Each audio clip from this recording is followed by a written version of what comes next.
Vitajte. Toto sú správy Žilinskej univerzity v Žiline. My sme študentská organizácia ITčko. Práve začíname. Ubytovacie zariadenia Veľký diel a Hliny si vytvorili instagramové profily, na ktorých zdieľajú postrehy, názory či pozvania študentov. Ak si ubytovaným študentom, neváhaj a pridaj sa k ním. Ako oslaviť Mikuláša? Dňa 5. decembra vás stavebná fakulta pozýva na ich ples.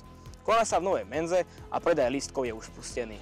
17. november je dňom boja za slobodu a demokraciu. Rektor Žilinskej univerzity preto rozhodol, že v tento dátum bude počas celého jeho funkčného obdobia dňom rektorského voľna. Uniza si týmto krokom pripomína hodnoty slobody, demokracie a občianskej odvahy, ktoré sú základom akademického prostredia. Žilinská univerzita v Žiline potvrdila svoje prvenstvo medzi slovenskými univerzitami na zdieľanom prvom mieste.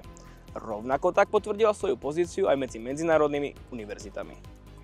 Toto hodnotenie hodnotí hlavne kvalitu vzdelávania, kvalitu výskumu a uplatnenie absolventov v praxi. Toto hodnotenie patrí medzi najuznávanejšie hodnotenia na svete. Týmto Žilinskej univerzite v Žiline gratulujeme. Legendárne lietadlo Zlín Z-42 po rokoch doslúžilo a v septembri sa stalo súčasťou hlavnej budovy Žilinskej univerzity v Žiline. Dostať 645 kg vážiaci stroj nad hlavy študentov bola neľahká úloha, ktorá sa však podarila. UNIZA je zároveň jedinou inštitúciou v strednej Európe, kde sa budúci piloti učia nielen teóriu, ale aj prax na letisku v Dolnom Hričove.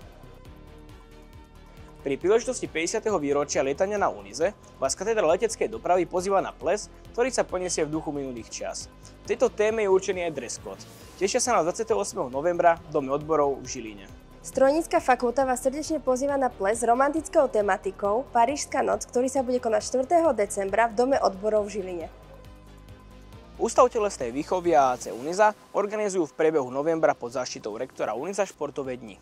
Propozície k jednotlivým súťažiam sú dostupné na výveskách UTV a na ich webovej stránke. Ústav telesnej výchovy taktiež spustil prihlasovanie na lyžiarske kurzy 2026. Študenti si môžu vybrať zo slovenských, ale aj rakúskych či francúzskych lyžiarskych stredísk. Tak nečakaj dlho, kapacita kurzov je obmedzená.